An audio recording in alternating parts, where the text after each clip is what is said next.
محدش يأمرني، محدش يمشي كلامه عليا، انا حر.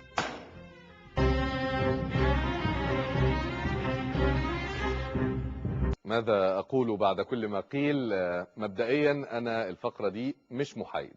انتوا عارفين رأيي أثناء شهر رمضان، أنا كنت متحيز جدا، وبجد شابو زي ما بيقولوا الفرنسيين لكل أسرة الملك فاروق، حاز على إعجاب الجماهير أرضيا وفضائيا وما بينهما. عادة التاريخ يصنع دراما جيدة، لكن مش من المعتاد أن الدراما تصنع تاريخ إلا في هذه الحالة الاستثنائية جدا. مسلسل الملك فاروق دراما صنعت تاريخ لفنان، أعتقد قليل قوي لما تتكرر هذه الحالة. معانا جلالة الملك فاروق، النجم العربي، محطم الأرقام القياسية في نسب المشاهدة، ومحطم قلوب العذارى واللي مش عذارى. يسعد مساك استاذ تامر، شكرا على المقدمة. بجد مشرفنا، وبناء على رغبة الجماهير المشاهدين والمشاهدات انت معانا لاول مره على شاشه التلفزيون المصري وفي البيت بيتك، وبجد انا مبسوط ان انا معاك جدا. انا مبسوط اكثر وشكرا كثير، ويعني كلام هذا كثير كبير بشكرك عليه. لا الحقيقه سعيد، الحقيقه الدراما، قناه النيل للدراما والاي ار تي وبعض القنوات الاخرى كلهم بيعودوا المسلسل من كم الاقبال غير العادي. خلينا نبدا بدايه، انت كنت متوقع هذا النجاح الساحق؟ وانا لما اقول ساحق ما ببالغش، كنت ممكن ينجح وممكن يكسر الدنيا، بس يكسر الدنيا قوي صراحه نحن يعني ما كنا متوقعين، يعني لعده اسباب الحقيقه. اول سبب انه في عندنا مثل احساس موجود بسوريا نحن انه الفتره التاريخيه بالمسلسلات التاريخيه في عليها صار يعني ضعف بالمشاهده. اي فتره مرتبط فيها عمائم، مرتبط فيها سيوف، تراجعت فيها المشاهده شوي بسوريا. صحيح. يعني هذا لازم نعترف فيه، يعني في حين انه يعني نفس هي المسلسلات عم تلقى بالخليج وشوي يمكن بمصر اقبال. فنحن لما اجينا لهون كانه سمعنا كلام من انه فتره طرابيش وبشوات السلام عليكم، يعني ممكن ما يصير متابعه، ممكن يعني تقول لك زهقنا من هالفتره والمرحله. فيعني نحن الصراحه كنا بنتوقع انه عاملين جهد كويس، مجتهدين وبازلين كل الجهود بمختلف مجالات المسلسل، من ديكور لموسيقى لطريقه اخراج للكاستنج. يعني كنا عندنا احساس انه بيطلع كويس. بس انه يعني كلام مثل حضرتك او كلام النقاد او يعني اراء الناس اللي عم نحسها، الحقيقه كانت مفاجاه. المفاجأة بدأت امتى؟ من الأيام الأولى لعرض المسلسل، ولا لما اكتمل البناء الدرامي وخلاص اكتملت الصورة عند المشاهدين؟ لا، بعتقد انه هي يعني في ناس تروت، في ناس بلشت تبدي اعجابها من الحلقات الأولى، بس يعني ابتدينا نحس الفرق والإقبال من بعد نص المسلسل. أنا بالنسبة لي كنت مسافر، يعني عم شوف على الإنترنت أو من خلال تليفونات الناس، يعني ابتديت أحس المسألة بالحلقة 12 14. صحيح.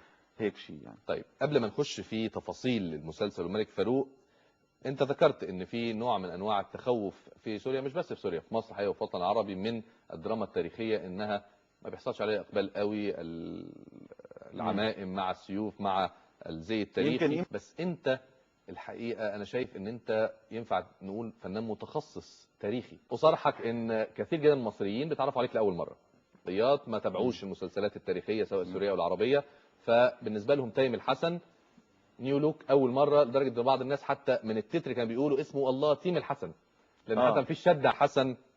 هقول لكم بعض الاعمال اللي شارك فيها وانتوا هتعرفوا السي في: الزير سالم، الوليد بن يزيد، صقر قريش، الملك المنصور، ربيع قرطبه، ابو فراس الحمداني، المتنبي، نزار القباني، واخيرا الملك فاروق. يعني ماسك سلسله تاريخيه. في بيناتهم مسلسلات اجتماعيه، هي التركيز على هدول فعلا لانها كانت اعمال يعني كويسه، مو لاني انا مشترك فيها، كتابها كانوا كويسين، طريقه الاخراج، الانتاج. بس في مجموعه من الاعمال المعاصره مثل ردم الاساطير، مثل على طول الايام، مثل انا جايب لكم شويه مقاطع مسلسل الانتظار، في اعمال اجتماعيه. وانا الحقيقه مسلسل ملوك الطوائف، لان ده مسلسل بيعرض حاليا في بعض الفضائيات، وزي ما بيقولوا ماستر بيس، عمل رائع والحاجه مبدعه عن الحقبه الاندلسيه. هذا التقوقع التاريخي مش مخوفك؟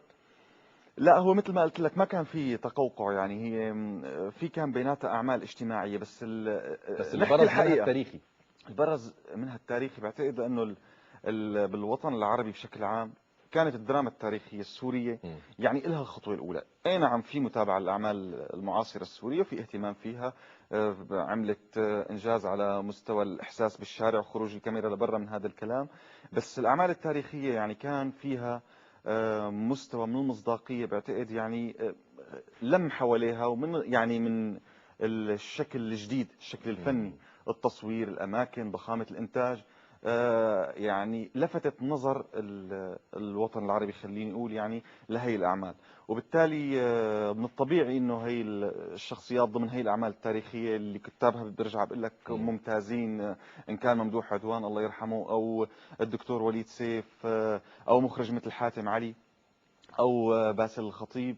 فيعني عملوا مثل ما تقول خطوة باتجاه الوطن العربي نتيجة يعني جودة هذه الأعمال من صحيح. خلال يعني بنائها. لا، واعتراف كمان لا يمكن انكاره ان دايما سوريا في الحقبه الاخيره متميزه جدا في مسلسلات تاريخيه.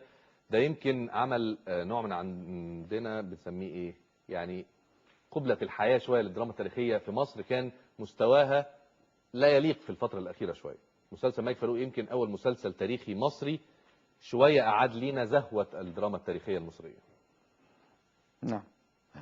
قول بس. هو طبعا انا ماني من انصار انه ناخذ الامور كلياتها بسله واحده، نقول انه والله الاعمال السوريه حتى ان كانت تاريخيه او الاعمال المصريه هون نحن امام اعمال جيده بالمطلق او لا.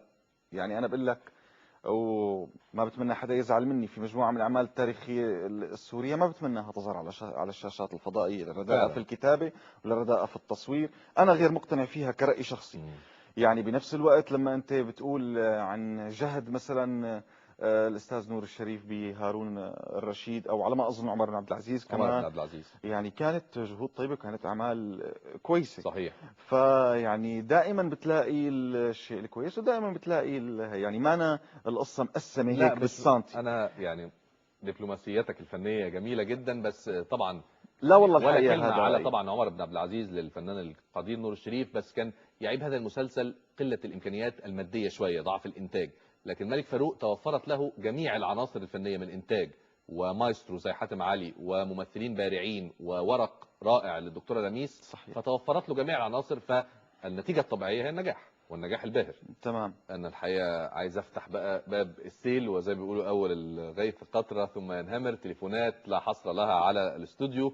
نبدأ بمنال من القاهرة. منال، مساء الخير. مساء النور يا استاذ سامر. أهلا وسهلا. اهلا بيك يا فندم. والله انا حضرتك انا بشكرك النهارده شكر جزيل لانك انت وريتنا الاستاذ تيم، الله يسعد مساكي. وبنهنيه وبنبارك له لان احنا فعلا حبيناه وحبينا